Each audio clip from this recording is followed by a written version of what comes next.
Shri doctor Kallur Srinivas ಅವರ ದಕ್ಷ ಸಂಗೀತ ನಿರ್ದೇಶನದಲ್ಲಿ ಮೂಡಿ ಬರಲಿದೆ ಕುರುಕ್ಷೇತ್ರ ಎಂಬ ಸುಂದರ ಪೌರಾಣಿಕ ನಾಟಕ.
ರುಕ್ಮಿಣಿ, ಪಾಂಡವರು 12 ವರ್ಷ ವನವಾಸ, 1 ವರ್ಷ ಅಜ್ಞಾತವಾಸವನ್ನು ಮುಗಿಸಿ ಹಸ್ತಿನಾವತಿಗೆ ಹಿಂದಿರುಗಿದರು.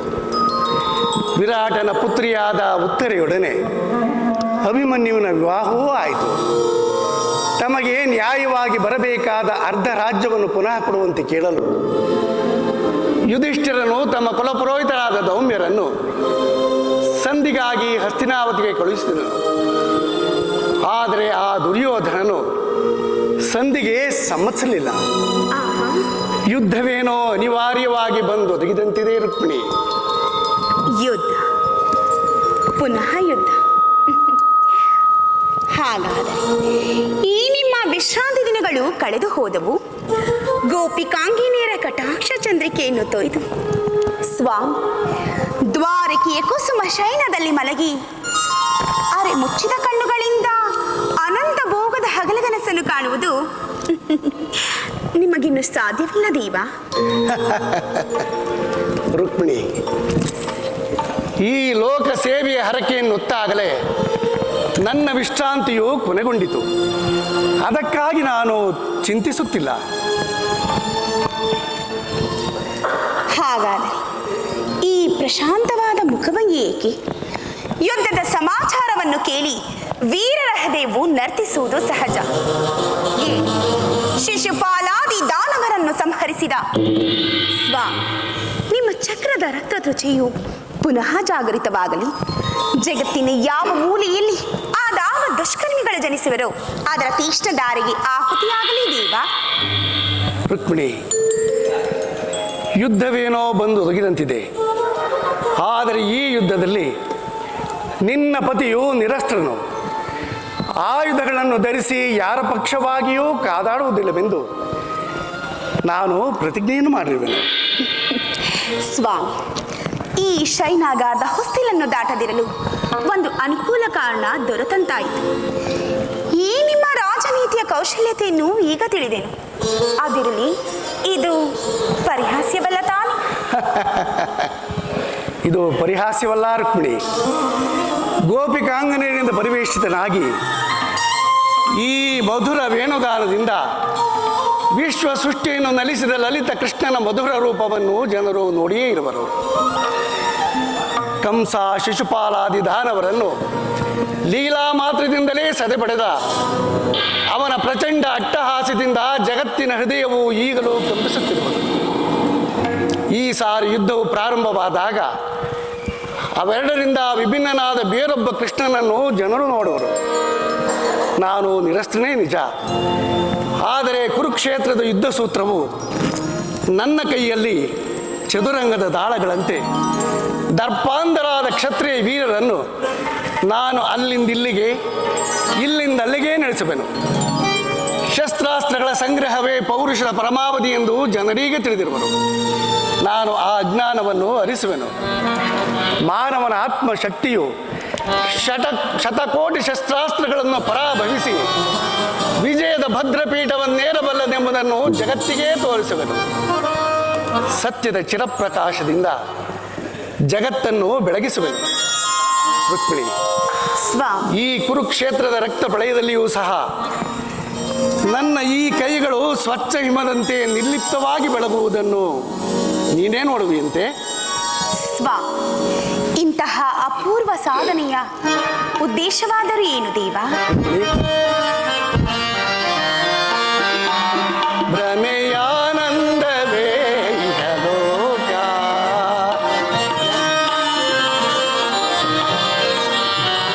ಭ್ರಮೆಯಾನಂದವೇ ಇಹಲೋಕ, ಮದಿಸಿದ ಜನರ ತುಳಿಯುವೆ ಭೂಗತ.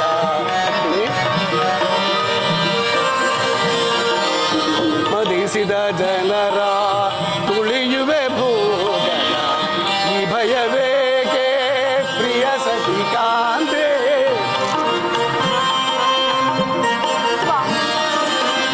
ಈ ಭಯವೇಕೆ ಪ್ರಿಯ ಸತಿ ಕಾಂತೆ? ಕಲುಷಿತ ಸುಡುವೆ ಮರುಗುವೆ ಏಕೆ?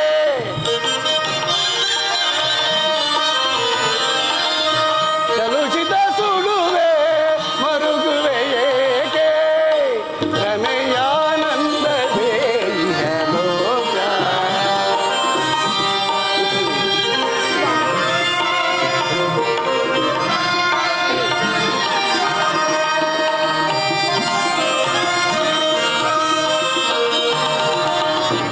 ಆಸೆಯು ಕವಿಯೇ ದೂಷಿಪ ಕೌರವ.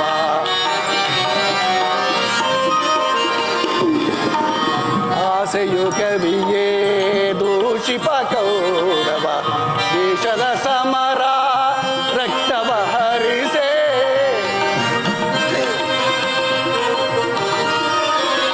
ದೇಶದ ಸಮರ ರಕ್ತವ ಹರಿಸೆ.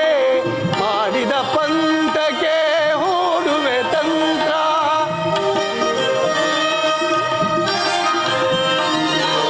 ಮಾಡಿದ ಪಂಥಕ್ಕೆ ಹೂಡುವೆ ತಂತ್ರ.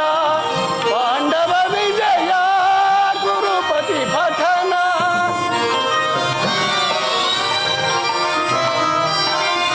ಪಾಂಡವ ವಿಜಯ ಗುರುಪತಿ ಪಠನ. ಅಂದಿಗೆ ಧರ್ಮದ ಉದಯಾನಂದ.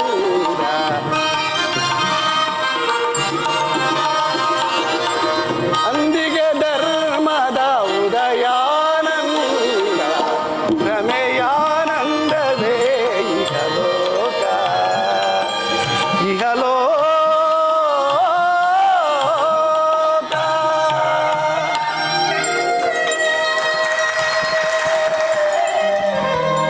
ರುಕ್ಮಿಣಿ, ಸ್ವಾ ದುಷ್ಟ ಶಿಕ್ಷಣೆ ಶಿಷ್ಟ ರಕ್ಷಣೆ.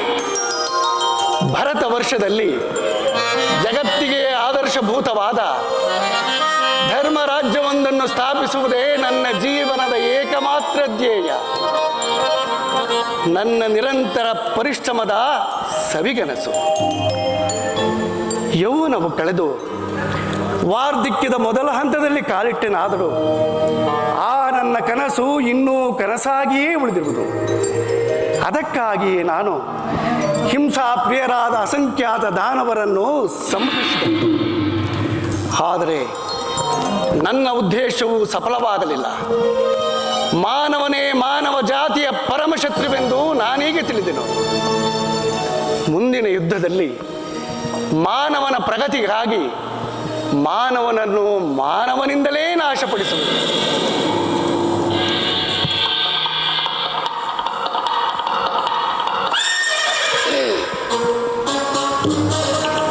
ರುಕ್ಮಿಣಿ, ಸ್ವಾಮಿ, ನೀನಿನ್ನು ಹೊರಡು ಪ್ರೇಯಸಿ. ನಾನು ಕ್ಷಣಕಾಲ ವಿಶ್ರಮಿಸಿಕೊಳ್ಳುವೆನು. ಪುನಃ ಎಚ್ಚರಗೊಳ್ಳುವುದರೊಳಗಾಗಿ ಮುಂದಿನ ಭಾರತದ ಯುದ್ಧ ಅಥವಾ ಶಾಂತಿ ಎಂಬ ಪ್ರಶ್ನೆಯು ಈ ಮಂದಿರದಲ್ಲಿಯೇ ನಿರ್ಣಯಿಸಲ್ಪಡಬೇಕಾಗಿದೆ. ಹಾಗೆ ಆಗಲಿ ಸ್ವಾಮಿ.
ಆಜ್ಞೆ ಪಡೆಯುವೆನು.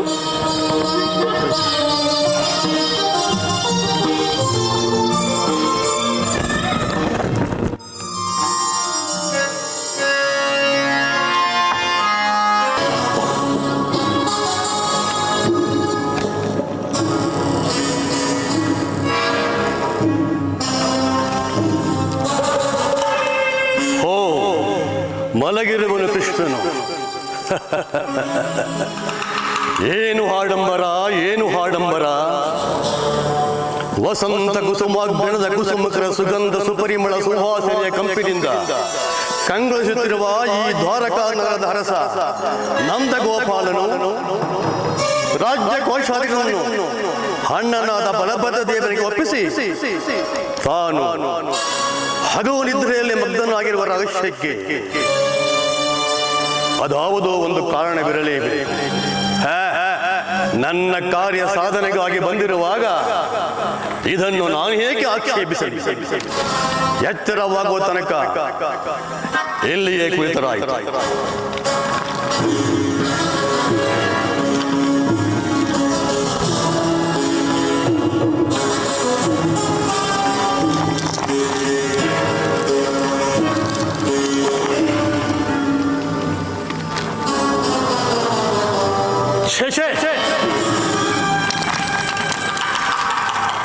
ಇದು ಪಾದಪಾರ್ಶ್ವ. ಭೂಪಾಲಕನಾದ ನಾನು ಗೋಪಾಲನ ಪದದಡಿಯಲ್ಲಿ ಅಸಂಭವ, ಅಪಮಾನ. ನನಗೆ ಯೋಗ್ಯವಾದ ಪೀಠ ಅದು ಅದು ಅದು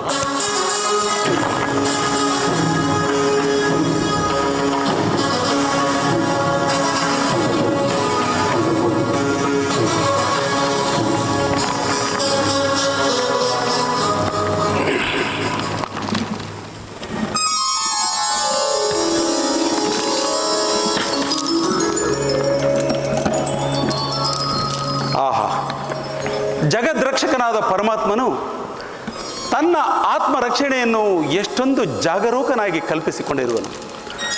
ಅನುಗಾಲವು ಆದಿಪುರುಷನ ಸಾನ್ನಿಧ್ಯವನ್ನು ಪಡೆದ ಭಕ್ತರಲ್ಲವೇ ಸುಕೃತಶಾಲಿಗಳು.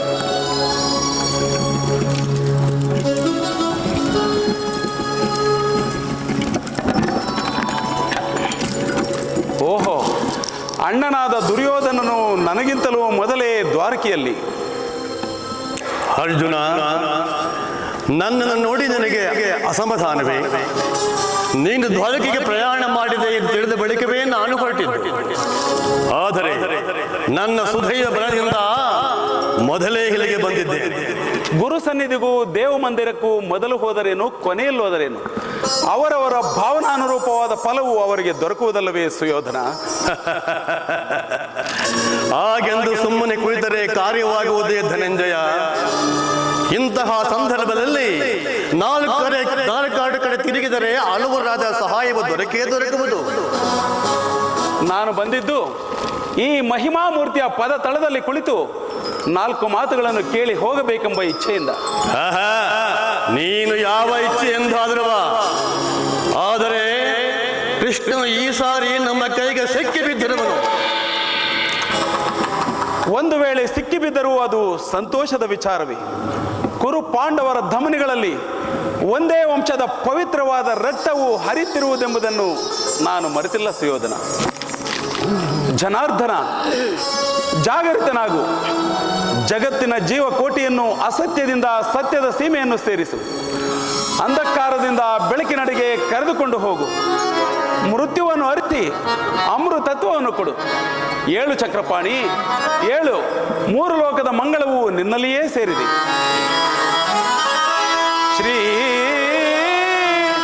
ದೇವಕಿ ಸುತ ಮಹಿಮಾ ಗುಣ ಘನ ಮಹಿಮಾ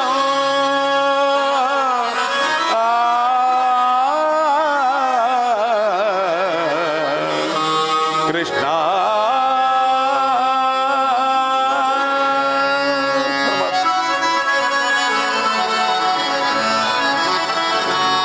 ಶ್ರೀ ಹರಿ ನಾರಾಯಣ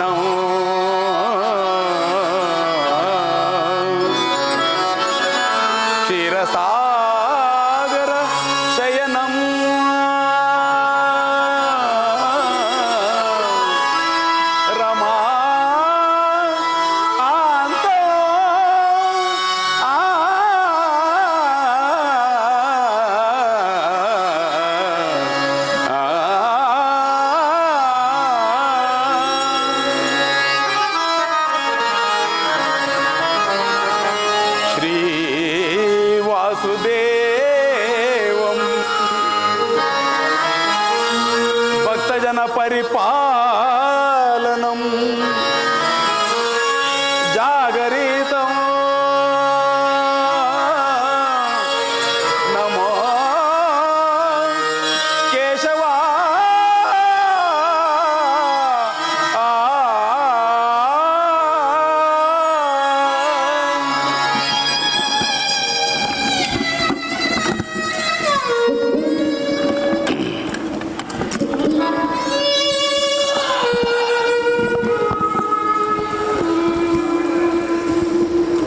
ಯಾರು? ಧನಂಜಯ ಪರಮಾತ್ಮ. ಬಂದು ಎಷ್ಟು ಹೊತ್ತಾಯಿತು? ಎಲ್ಲರೂ ಕುಶಲವೇ? ಚಚೆ, ಈ ಪೀಠದಲ್ಲಿ ಏಕೆ ಕುಳಿತು ಪಾರ್ಥ? ಆ ಪಾರ್ಶ್ವದಲ್ಲಿ ಪೀಠಗಳಿರಲಿಲ್ಲವೇ? ಪರಮಾತ್ಮ, ನಿನ್ನ ಚರಣ ಸಾನ್ನಿಧ್ಯವೇ ನನಗೆ ಯೋಗ್ಯವಾದ ಸ್ಥಾನ. ಅದೇ ನನಗೆ ಮಹಾವರಪ್ರಸಾದ. ವಾಸುದೇವ.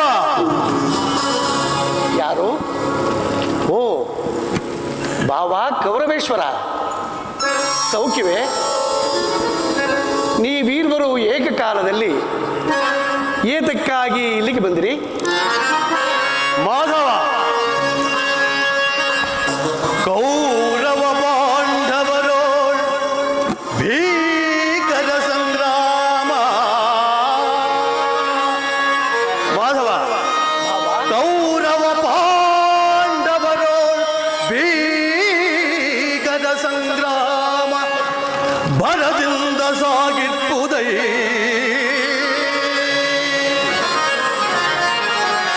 ವಹಿಸುವುದು ನಮ್ಮ ಪಕ್ಷವ. ಮಾಧವ, ವಹಿಸುವುದು ನೀ ನಮ್ಮ ಪಕ್ಷವ. ಸಂತಸದಿ ಬರುವುದೇ ಮಾಧವ.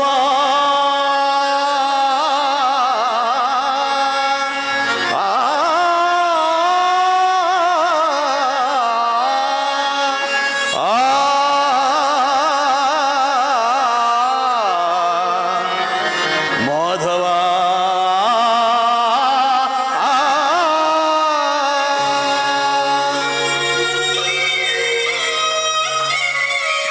ಕೃಷ್ಣ, ಭಾವ, ಆದ್ದರಿಂದ ನೀವು ನಮ್ಮ ಪಕ್ಷವನ್ನು ವಹಿಸಬೇಕೆಂದು ಪ್ರಾರ್ಥಿಸಲು ಬಂದಿದ್ದೆ.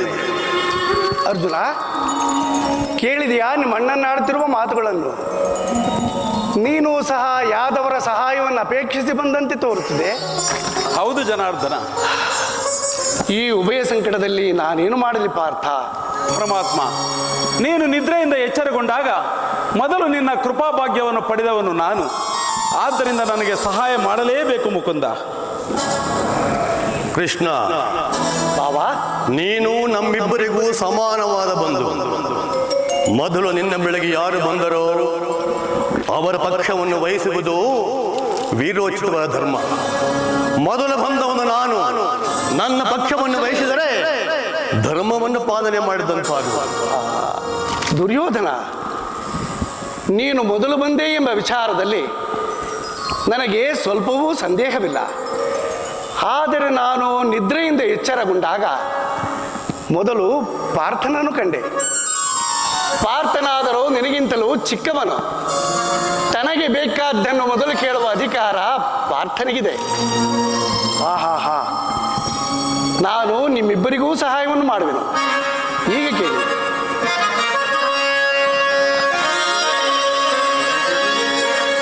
ವಿನಯದಿ ಪೇಳ್ವೆನು ಕೇಳಿರಿ ನೀವುಗಳು. ಭಾವ, ವಿನಯದಿ ಪೇಳ್ವೆನು ಕೇಳಿರಿ ನೀವುಗಳು. ಅನುನಯದಿ ನಿಮ್ಮಯ ಮನದಿಚ್ಛೆಯನ್ನು ಸಲ್ಲಿಸಲು ಅಪ್ರತಿಮ ವೀರ ಭಟರಿಂದೊಡಗೂಡಿದ ಅಣ್ಣ ಬಲರಾಮ ಸಹಿತ ಯಾದವ ಸೈನ್ಯ ಒಂದೆಡೆಯೋ. ಯುದ್ಧ ವಿಮುಖನು ನಿರಸ್ತ್ರನಾದ ನಾನು ಮತ್ತೊಂದೆಡೆಯೋ.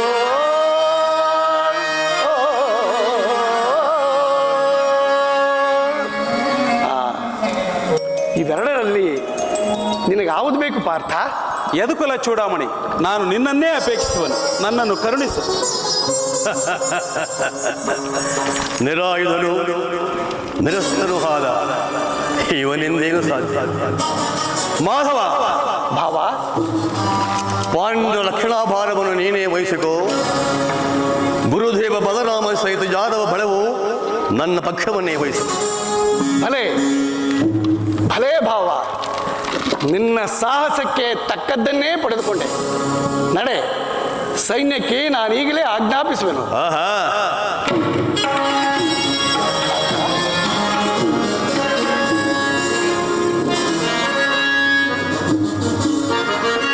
ಬಲಿರೇ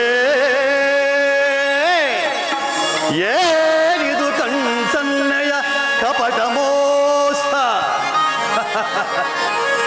ಬಲಿರೇ ಏನಿದು ಕಣ್ಸನ್ನೆಯ ಕಪಟ ಮೋಸ. ಭರತ ಕಂಡ ಸ್ವತಂತ್ರ ಪ್ರಳಯ ಸಮರ. ಶತ್ರುದಾಗ ಪ್ರಚಂಡ ಭಕ್ತ ಕೋಡಿಯ ಹರಿಸೆ. ಮೃತ್ಯು ತಾಂಡವ ಪ್ರಳಯ ನೃತ್ಯ ಸಿಂಹನಾದ. ಧರಣಿ ಸಾಹಸ ಚತುರ ಈ ಕೌರವೇಶ್ವರ. ರಾಜಧರ್ಮ ಕಳಂಕ ಸಹಿಸಲಾರ. ರಣದೋಳ್ ಆಯುಧವಂ ಧರಿಸದಿರೇ.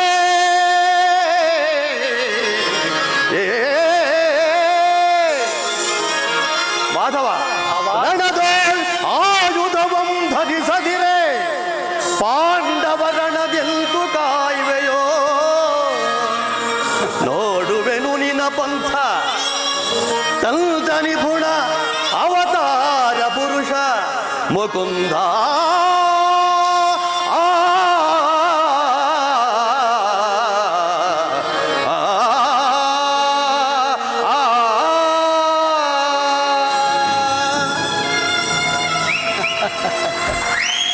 ಮಾಧವ,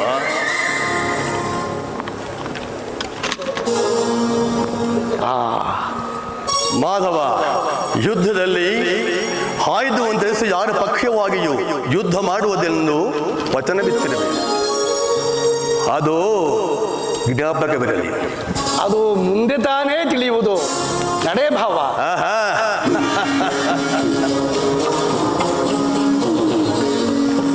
ಅರ್ಜುನ, ಧರ್ಮಾತ್ಮ, ಎಂತಹ ಕಾರ್ಯವನ್ನು ಮಾಡಿದೆ. ಸ್ವಹಸ್ತದಿಂದ ಪರಾಜಯಕ್ಕೆ ಆಹ್ವಾನವನ್ನು ಕೊಟ್ಟೆಯಲ್ಲ. ಹರಿತವಾದ ಖಡ್ಗವನ್ನು ಬಿಸುಟು ಹೊರೆಯನ್ನಾಶ್ರಯಿಸುವ ಮಂದಮತಿಯಂತೆ ಮುಂದೆ ನರಿಯದೆ ರಣದುರಂಧರರಾಗಿ ಮೆರೆಯುತ್ತಿರುವ ಬಲರಾಮಾದಿ ಬಲವನ್ನು ಬಿಟ್ಟು ನನ್ನನ್ನೇ ಕೈಗೆ ಕಟ್ಟಿಕೊಂಡು ಒದ್ದಾಡುತ್ತಿರುವೆ. ನಿನ್ನ ಸಹೋದರರು ನಿನ್ನನ್ನು ದ್ವಾರಕೆಗೆ ಕಳುಹಿಸಿದ್ದು ತಪ್ಪಾಯಿತೆಂದು ಭಾವಿಸುವುದಿಲ್ಲವೇ? ಪರಮಾತ್ಮ, ನಾನು ಜಯವನ್ನು ಬಯಸಿ ಇಲ್ಲಿಗೆ ಬಂದವನಲ್ಲ. ನನಗೆ ಬೇಕಾದದ್ದು ನೀನು. ನಿನ್ನನ್ನು ಹೊಂದಿದೆನು ಕೃಷ್ಣ. ನಾಳಿನ ಯುದ್ಧದಲ್ಲಿ ನೀನು ನನ್ನ ರಥದ ಸಾರಥಿಯಾಗು. ನಿರ್ಗತಿಕರ ಗತಿಯು ಪಥಭ್ರಷ್ಟರಿಗೂ ಮಾರ್ಗದರ್ಶಕನಾದ ನೀನು ನನ್ನ ರಥದ ಮಾರ್ಗವನ್ನು ನೇಮಿಸು. ನನಗೊಂದು ಗತಿಯನ್ನು ತೋರಿಸು. ನಿನ್ನ ವರದ ಹಸ್ತಗಳು ನನ್ನ ರಥಾಶ್ವಗಳ ರಜ್ಜುಗಳನ್ನಿಡಿಯಲಿ. ಆಗ ನಾನು ನೋಡುವೆನು, ಶತ್ರುಗಳು ನೋಡುವರು, ಇಡೀ ಜಗತ್ತೇ ನೋಡುವುದು. ಸೃಷ್ಟಿಕರ್ತನ ಕೈಯಲ್ಲಿ ಶಾಸನ ದಂಡ ನಲಿಯುವುದನ್ನು, ನಿಯತಿಯ ವಕ್ಷದಲ್ಲಿ ಮಾನವ ಜೀವನದ ವಿಶ್ರಾಂತಿಯನ್ನು, ಧರ್ಮದ ಚಿರಪಟ್ಟದಲ್ಲಿ ಪುಣ್ಯವು ಪ್ರತಿಷ್ಠಿತವಾಗುವುದನ್ನು. ದೇವ ಅರ್ಜುನ, ದೇವರು ದೇವರು ಎಂದು ನನ್ನನ್ನೇ ಕೈಯ ಕಟ್ಟಿಕೊಂಡು ಒದ್ದಾಡುತ್ತಿರುವೆ. ಅಂತಹ ದೈವತ್ವದ ಮಹಿಮೆ ನನ್ನಲ್ಲೇನಿರುವುದು? ಪರಮಾತ್ಮ, ಏಕೆಂದು ನೋಡಿವೆ ಲೋಕೋದ್ಧಾರಕ ನೀನು.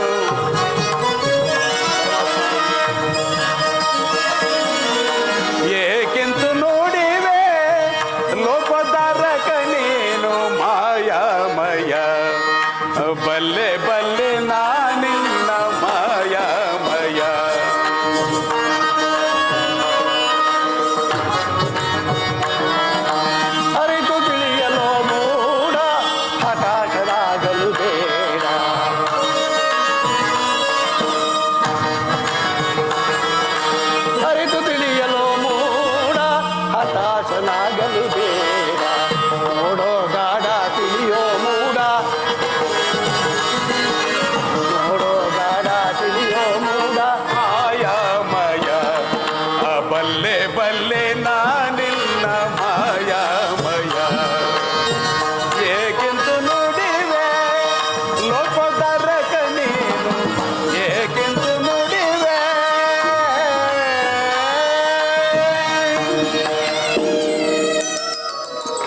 ಅರ್ಜುನ, ನೀನೀಗಲೇ ಹೋಗಿ ಇಲ್ಲಿ ನಡೆದ ಶುಭ ಸಮಾಚಾರಗಳನ್ನು ಧರ್ಮರಾಜಾದಿಗಳಿಗೆ ತಿಳಿಸು.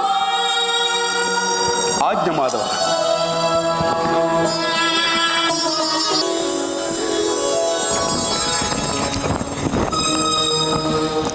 ರುಕ್ಮಿಣಿ, ಸ್ವಾಮಿ, ಯುದ್ಧವು ನಿಶ್ಚಯವಾಯಿತೆ. ನಾನು ಮೊದಲೇ ಹೇಳಲಿಲ್ಲ ಯುದ್ಧವೆಂದು. ಈ ನನ್ನ ಮನಸ್ಸು ನಲಿಯುವುದು ಎಂದು. ಉಪಾಯವಿಲ್ಲ ಪ್ರಿಯತಮೆ, ಯುದ್ಧವೆಂದು ಅವಶ್ಯಕ. ಆದರೆ ಇದಂತಹ ಯುದ್ಧ ವಿಶ್ವ ಸೃಷ್ಟಿಯಲ್ಲಿ ಇದುವರೆಗೂ ಎಲ್ಲಿಯೂ ನಡೆಯದ ಅಚಿಂತ್ಯ ಹತ್ಯಾಕಾಂಡ. ಒಂದು ಕಡೆ ಪಾಂಡವರ 7 ಅಕ್ಷೋಹಿಣಿ ಸೈನ್ಯದಳ, ಮತ್ತೊಂದು ಕಡೆ ಕೌರವರ 11 ಅಕ್ಷೋಹಿಣಿ ಸೈನ್ಯದಳ. ಯುದ್ಧ ಮುಗಿದ ಮೇಲೆ ಮಾನವ ಜೀವರಾಶಿಯಲ್ಲಿ ಅದೆಷ್ಟು ಜನ ಜೀವಂತರಾಗಿ ಉಳಿಯುವರೋ. ಯುದ್ಧ ಯುದ್ಧ, ಪ್ರಪಂಚದ ಅನಂತ ಪ್ರಳಯ, ಶ್ರೀಮಧ್ವಂಸ.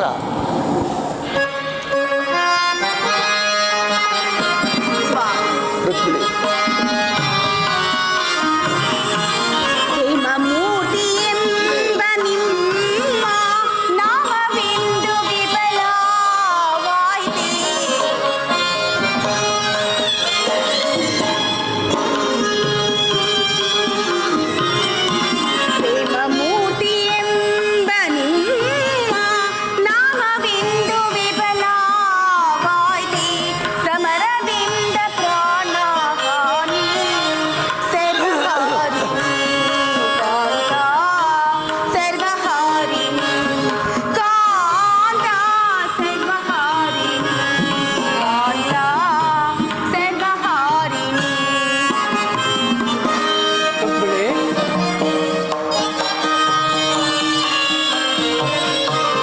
ಸಮಾಧಾನ ಭೇದವೆಲ್ಲ ಕೋಮಲಾಂಗಿ ವಿಫಲವಾಯಿತು. ಸಮಾಧಾನ ಭೇದವೆಲ್ಲ ಕೋಮಲಾಂಗಿ ವಿಫಲವಾಯಿತು. ಸಮರದಂಡ ಬಿಂದು ಧರಣಿ ಪಾಪಹಾರಿಣಿ, ಧರಣಿ ಪಾಪಹಾರಿಣಿ, ಧರಣಿ ಪಾಪಹಾರಿಣಿ, ಧರಣಿ ಪಾಪಹಾರಿಣಿ.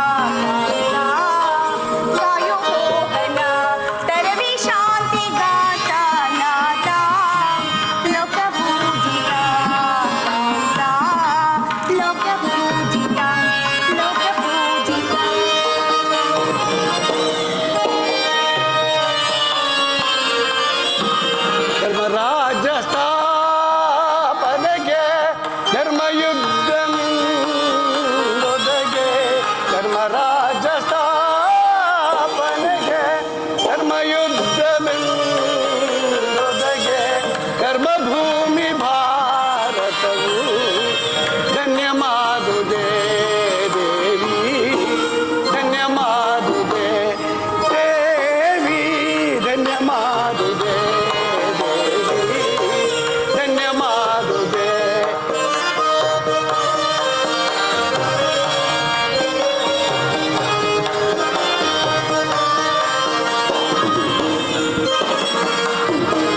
ಭಯವಿದೇಕೆ ಕಾಂತೆ ಕಾಂತೆ, ಪ್ರೇಮ ಪೂರಿತೆ ಕಾಂತೆ, ಪ್ರೇಮ ಪೂರಿತೆ, ಪ್ರೇಮ ಪೂರಿತೆ, ಪ್ರೇಮ ಪೂರಿತೆ.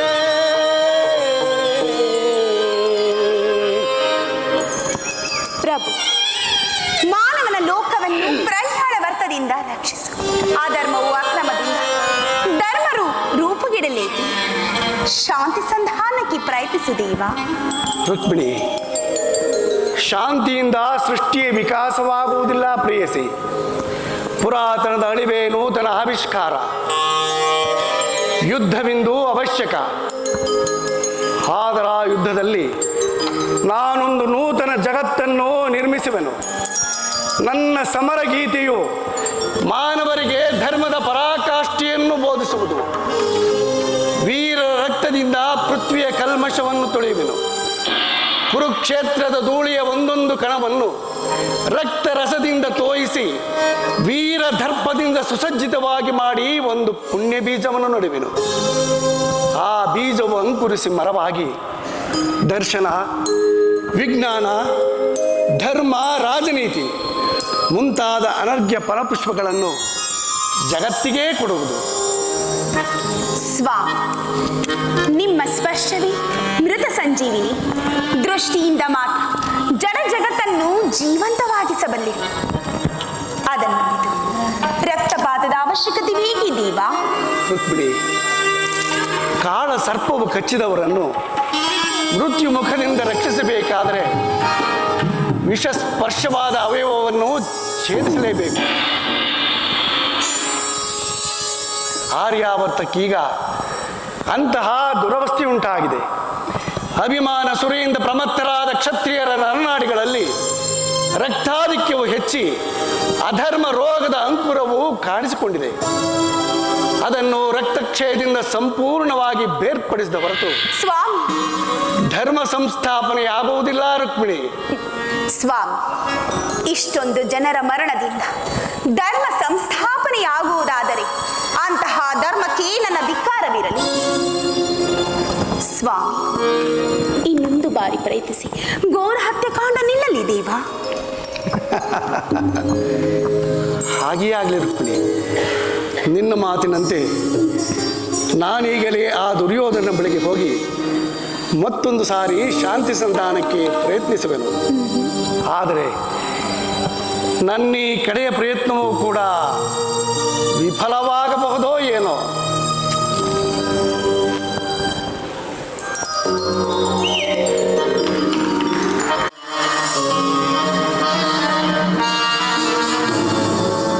ಕೌರವೇಶ್ವರ ಕೌರವೇಶ್ವರ ಕೌರವೇಶ್ವರ ಎಂಬ ಪಂಚಾಕ್ಷರಗಳ ಪಾರಮಾರ್ಥವನ್ನರಿಯದೆ ಪರಿತಪಿಸುತ್ತಿದೆ ಆ ಪಾಂಡವರ ಜಡದ ಸೃಷ್ಟಿ. ಪಾಂಡವರ ಪ್ರತಿಷ್ಠೆಯೇ ಧರ್ಮವೆಂದು, ನ್ಯಾಯವೆಂದು, ಶ್ರೇಷ್ಠವೆಂದು ಸಿದ್ಧಾಂತ ಮಾಡಿಬಿಟ್ಟಿದೆ ಈ ಮಾನವ ಸೃಷ್ಟಿ. ಯಾವುದು ಧರ್ಮ, ಯಾವುದು ನ್ಯಾಯ, ಯಾವುದು ಶ್ರೇಷ್ಠ? ಧರ್ಮವೆಂದು ಹಗಲಿರಲು ಹಂಬಲಿಸುತ್ತಿರುವುದೊಂದು ಕ್ಷಾತ್ರ ಧರ್ಮ. ನ್ಯಾಯ ನಿಷ್ಠೆಯನ್ನು ಬದಿಗೊತ್ತಿ ಧರ್ಮವೇ ದೇವೆಂದು ಜಂಬ ಕೊಚ್ಚಿಕೊಳ್ಳುತ್ತಿರುವುದೊಂದು ಮಾನವ ಧರ್ಮ.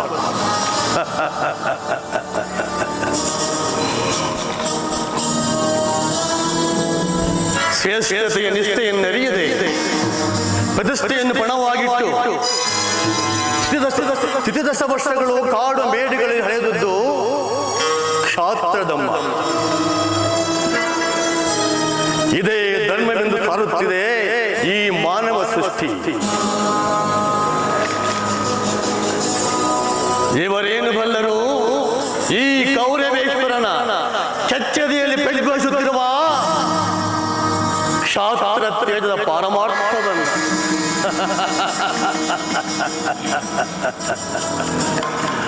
ಅದನ್ನು ಅರಿಯಬೇಕಾದರೆ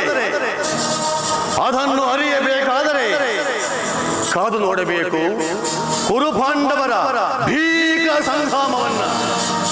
ಕುರುಪಾಂಡವರ ಭೀಕರ ಸಂಗ್ರಾಮದಲ್ಲಿ ಕೌರವೇಶ್ವರನ ಪತನ ಖಂಡಿತವೆಂದು ಕಡಿದು ಹಿಡಿದ ಪಾತಕಿ. ಓ ಶೌಬಲ, ಪತನ ಕದನ ಖಂಡಿತವೆಂದು ಕಟು ನುಡಿ ನುಡಿಯುವ ಕಪಟಿಗಳ ಬಾಯಿ ಮುಚ್ಚಿಸಿ ಈ ಕೌರವೇಶ್ವರನ ಅಂತಿಮ ವಿಜಯಕ್ಕೆ ಕಂಕಣದಾರಿಯಾಗಿ ನಿಂತಿರುವವನು ಈ ಸೌಬಲನೇ ವತ್ಸ. ಮೆಚ್ಚಿದೆ ಮಾವ, ಮೆಚ್ಚಿದೆ ನಿನ್ನ ನಿಸ್ವಾರ್ಥ ಶ್ರಮಕ್ಕೆ.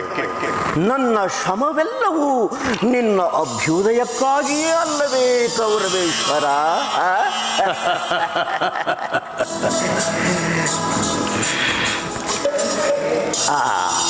ಅದರಲ್ಲಿ ನೀನು ದ್ವಾರಕೆಗೆ ಹೋದ ಫಲಿತಾಂಶವೇನಾಯಿತು? ಹಾಲಾಹಲವಾಯಿತು.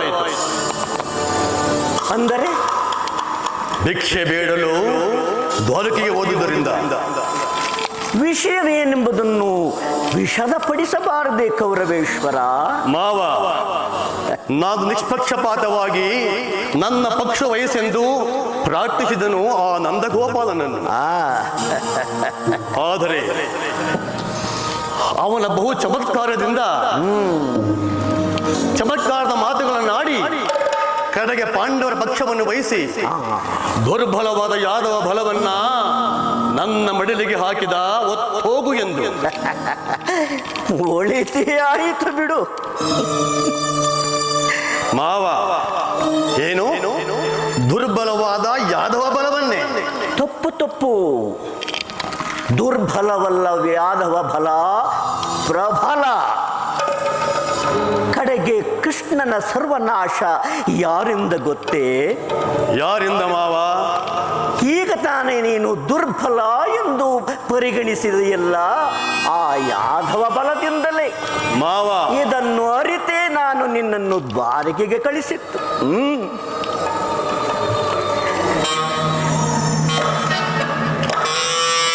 ಮಾವ, ನಿನ್ನ ಆಂತರ್ಯದ ಮಾತಿನ ಅರ್ಥವೇನಾಗುತ್ತಿಲ್ಲವಲ್ಲ?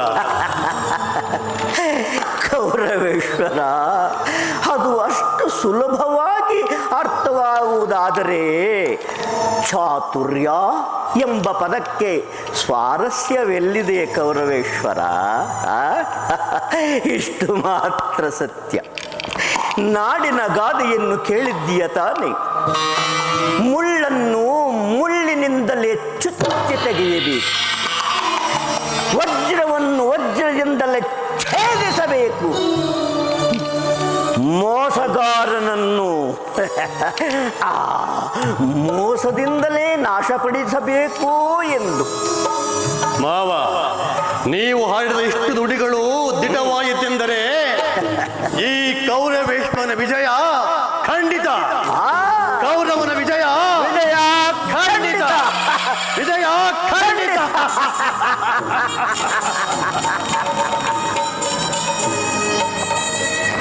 ವಿಜಯ ಖಂಡಿತ.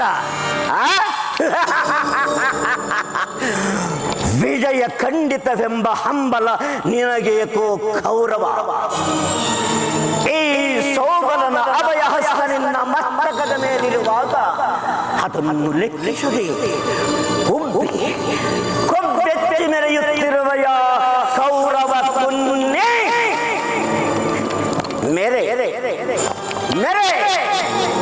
ಮೆರೆದೊಂದು ದಿನ ಈ ಸೌಬಲ ರಾಜನ ಸೇಡಿನ ಜ್ವಾಲಾಗ್ನಿಗೆ ಸುಟ್ಟು ಭಸ್ಮವಾಗಿ ಹೋಗುವೆ. ಪತಂಗ,